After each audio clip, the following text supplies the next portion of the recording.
Mu gihugu cya Canada haravugwa inkuru y'umunyarwanda wamijwe kwica umugore we akaba agiye koherezwa mu gihugu cy'u Rwanda, uwitwa Ramadani Nizigiyimana w'imyaka 33 ashobora koherezwa mu gihugu cy'u Rwanda n'ubutabera bwa Canada nyuma yo kumuhamya icyaha cyo kwica umugore we. Ibi rero ni byabaye muri Mata muri 2025 nibwo Ramadani Nizigiyimana ahamijwe icyaha cyo kwica umugore we amuteye icyuma mu nda mu gace ka Windsor muri Ontario. N'ubwicanyi bwakozwe muri 2021 mu gihe uyu Ramadhan Nizigiyimana yicaga umugore we yari yarenze ku mategeko, kuko urukiko rwari rwaramutegetse kutegera umugore we nyuma yo kumuhotera ndetse no kumukangisha ko azamwica. Nyuma yo gusuzuma imikorere y'icyaha, umucamanza Justice Maria Karoxia yahanishije Nizigiyimana Ramadhan igifungo cya burundu ndetse akaba adashobora kurekurwa kubera imyitwarire myiza mu gihe kiri munsi y'imyaka 14. Umunyamategeko wa Nizigiyimana Ramadhan yavuze ko ashobora kuzoherezwa mu Rwanda mbere yo kurangiza igihano cye cyangwa se mu gihe yaba arekuwe kubera imyitwarire myiza. Mu rubanza byagaragaye ko Nizigiyimana afite ibibazo bijyanye n'ubuzima bwo mu mutwe, ariko urukiko rwanzura ko afite ubushobozi bwo kuburana. Muri 2020 nibwo Nizigiyimana Ramadhan, umugore we, umwana muto wabo w'umukobwa n'undi mwana w'umugore we bageze muri Canada bavuye mu gihugu cy'u Rwanda. Umuryango we uba mu gace ka Windsor gaherereye mu majyepfo y'uburasirazuba bw'intara ya Ontario muri Canada. Ku itariki ya 3 Ukwakira 2021 nibwo Nizigiyimana Ramadhan yishe umugore we. Nizigiyimana Ramadhan kandi yari yarafunguwe by'agateganyo ku bindi byaha yarakurikiranwe birimo no gutoteza umugore we, ariko abuzwa gutunga intwaro no kuvugisha cyangwa se kwegera umugore we. Icyakora ibyo yabirenzeho, yinjira mu nzu umugore we yarimo ku ngufu, ahita atangira kumujombagura icyuma mu buryo bukomeye cyane. Bivuga ko rero uwaje gukiza nawe yakomeretse ariko mu buryo bworoheje. Nizigiyimana Ramadhan akimara kwica umugore we yahise yijyana kuri polisi. Akaba rero ari byabereye muri Ontario muri Canada. Akaba rero ari uyu munyarwanda witwa Nizigiyimana Ramadhan rero yishe umugore we. Muri Repubulika ya Demokarasi ya Kongo, mbabwire ko Perezida wa Repubulika ya Demokarasi ya Kongo Felix Antoine Tshisekedi yavuze ko Donald Trump narangiza ikibazo cy'umutekano muke kimaze imyaka irenga 30 mu burasirazuba bwa Repubulika ya Demokarasi ya Kongo, azaba mu bambere bazashyigikira ko ahabwa igihembo cy'abahagarariye amahoro kizwi nka Prix Nobel. N'inshingano Tshisekedi yagarutseho ku n'ingingo bwana Faci yagarutseho kuri uyu wa mbere tariki 22 Nzeri 2025 New York muri Leta Zunze Ubumwe za Amerika, aho yitabiriye inteko rusange y'umuryango w'abibumbye. Yavuze ko ikibazo cy'umutekano muke mu burasirazuba bwa RDC kimaze imyaka irenga 30 kandi ko abayoboye Amerika batandukanye bananiwe kukirangiza. Ati iyi ntambara imaze imyaka irenga 30 ndetse abaperezida bane ba Amerika bakinjemo ariko bananirwa kugarura amahoro. Uyu munsi Perezida Trump nakirangiza nzaba uwa mbere uzatora ko ahabwa Prix Nobel. Muri Kamena 2025 Perezida Felix Tshisekedi nabwo yari yavuze ko Trump narangiza iyi ntambara akwiriye igihembo cya Nobel. Kuba Perezida Trump akwiye igihembo cya Nobel mu gihe yarangiza iyi ntambara ni ingingo yanashimangiwe na Minisitiri w'Ububanyi n'Amahanga w'u Rwanda Ambasaderi Olivier Nduhungirehe muri Nyakanga 2025.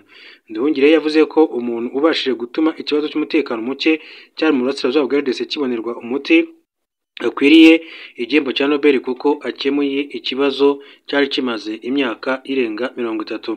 Yagize ati amakimbirane yo mu burasirazuba bwa Kongo niyo amaze imyaka myinshi cyane ku mugabane, amaze imyaka 30.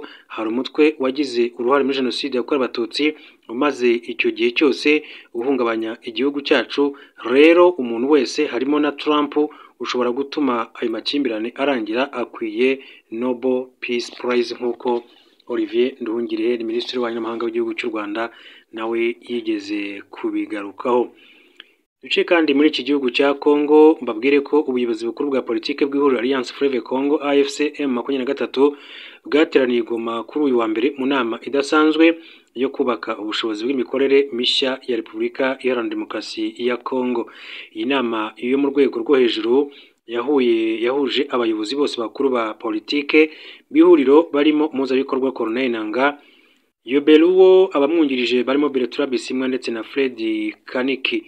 Hari kandi abanyamabanga bahoraho Benjamin Bonima na Derion Kimburungu ndetse n'abayobozi b'amashami y'itumanaho, imari n'ubukangurambaga muri Alliance Fleuve Congo.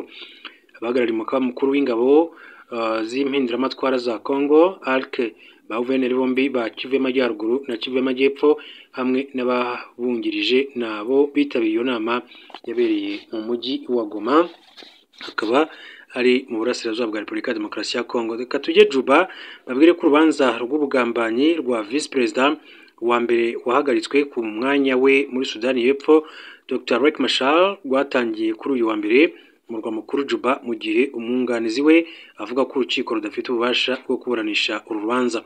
Ifungwa rya Dr. Riek Machar afungiwe iwe mu rugo kuva muri Werurwe ryateje ubwoba bwo kubura kw'intambara hagati y'abaturage nk'iyabaye mu mwaka wa 2013 na 2018 hagati y'ingabo z'amoko zo mu bwoko bwa Nuer n'abarwanyi b'abadinka bo ku ruhande rwa Perezida Salva Kiir.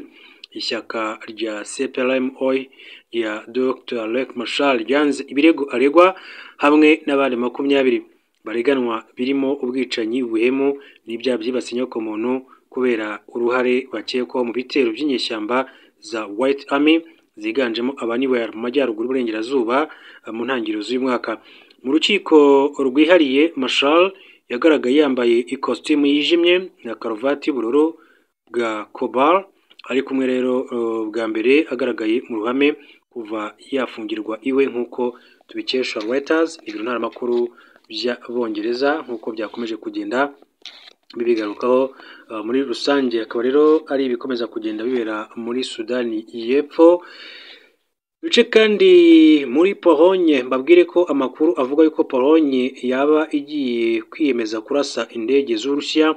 Minisitiri w'intebe wa Pologne witwa Donald Tusk yatangaje ko igihugu cye kitazigera cyihanganira indege cyangwa se ibindi bikoresho by'igisirikare by'Uburusiya byinjira mu kirere cya Pologne nta burenganzira bahawe. Ibi ndabivuga mu buryo bweruye, tuzafata umwanzuro wo kurasa ikintu cyose cy'indege kizinjira ku butaka bwa Pologne, nta biganiro cyangwa se kuganira bizabaho, nta mwanya wo kujya impaka kuri byo. Tusk yabivuze kuri uyu wa mbere mu kiganiro n'abanyamakuru. Ibi bikurikiye ibihe bise iby'ubwirasi by'ingabo z'Uburusiya, aho indege nini z'indege zitagira abapilote drone zimaze kwinjira mu kirere cy'igihugu bya NATO birimo Romania, Estonia ndetse na Pologne. Wa gatanu w'icyumweru gishize, indege eshatu z'intambara za MiG-31 z'Uburusiya zari hejuru y'inyanja ya Baltike zinjiye mu kirere cya Estonia maze zimara iminota 12 zitarasohoka, bituma rero NATO ihita yohereza indege zo kuzihagarika. Estonia yatangaje ko iki gikorwa ari agasuzuguro kadasanzwe, aho Minisitiri w'intebe witwa Christian Mikal yavuze ko igihugu cye gishobora gusaba NATO gukoresha icyemezo cya kane cy'iri shyirahamwe giteganya ibiganiro byihutirwa mu gihe umutekano w'igihugu cya NATO usagarariwe. Ku rundi ruhande rwe, Minisitiri w'ububanyi n'amahanga w'iki gihugu Margus Tsakana yavuze ko ambasaderi w'Uburusiya yahise asabwa ibisobanuro. Yagize ati Uburusiya bumaze kuvogera ikirere cya Estonia inshuro 4 muri uyu mwaka, ariko ibyabaye kuwa gatanu aho indege eshatu zinjiye icyarimwe ni ibintu by'ikirenga, ni ibintu bigomba guhabwa igisubizo gikomeye cya politike ndetse n'ubukungu. Donald Tusk we yavuze ko ashaka kuba afite 100% icyizere ko ibihugu byose bya NATO bizafatanya mu kurengera ubusugire bwa Pologne kugira ngo mu gihe umutekano waba utangiye guhungabanywa, Pologne itazasigara yonyine, nk'uko rero Donald Tusk yakomeje kugenda